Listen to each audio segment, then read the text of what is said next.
सनातन चेतना मंच के आह्वान पर जनपद मैदान में एक सभा का आयोजन किया गया। इसमें बांग्लादेश में हिंदुओं पर हो रहे अत्याचार की घटनाओं का गहरा आक्रोश व्यक्त किया। सभा के बाद मंच के सदस्यों और उपस्थित नागरिकों ने रैली निकालकर नरसिंह भवन पहुंचकर राष्ट्रपति के नाम ज्ञापन सौंपा।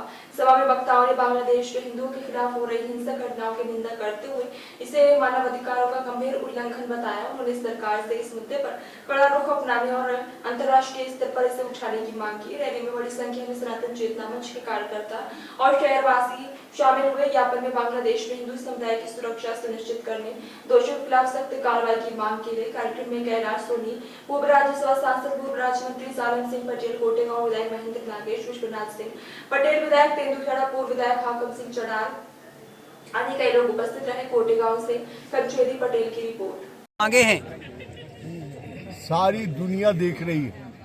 बांग्लादेश जिसका वजूद हमारे कारण, उसकी आज़ादी हमने मुकम्मिल की है।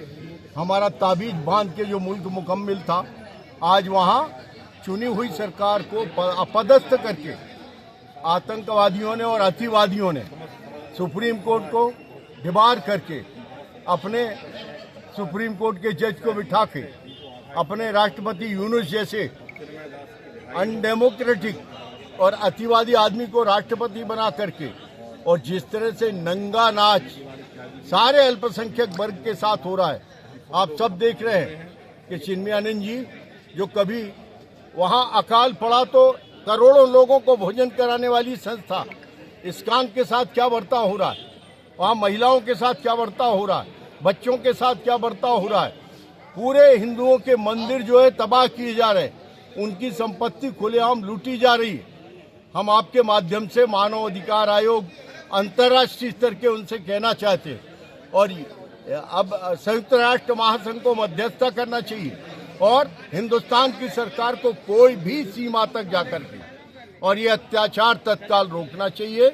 ये सरकार की दखलंदाजी सरकार क्यों नहीं कर रही है? बांग्लादेश सरकार से कोई अभी कूटनीतिक प्रयास हुए हैं, बाकी के हमने, यदि कोविड में हम दवाई भी दे सकते हैं तो बाकी का यदि तुमको हम आज़ादी भी दे सकते हैं तो हम अपने लोगों की आज़ादी भी बचा सकते हैं। हमें विश्वास है इस भारत सरकार पे कि भारत सरकार कोई भी सीमा तक जाकर के हमारे हिंदुओं की सुरक्षा करेगी। देश में लगातार हिंदुओं के साथ अत्याचार हो रहा है और इसी कड़ी में स्वामी चिन्मयानंद जी को गिरफ्तार किया गया बलपूर्वक। उसके विरोध में आज समस्त संत समाज के नेतृत्व में सकल हिंदू समाज द्वारा ये ज्ञापन दिया गया है कि माननीय हमारे स्वामी चिन्मयानंद जी की जल्द से जल्द रिहाई हो।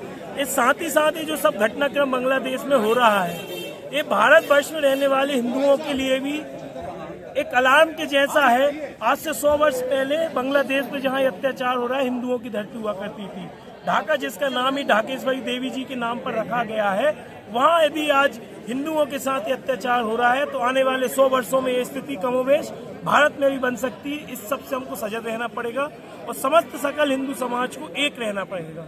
इसी उद्देश्य और इसी तारतम्य में आज यहाँ ज्ञापन देने सभी वरिष्ठ जनों और संत, हमारे जो माननीय सम्मानीय संत लोग हैं, उनके नेतृत्व में आज ज्ञापन दिया गया।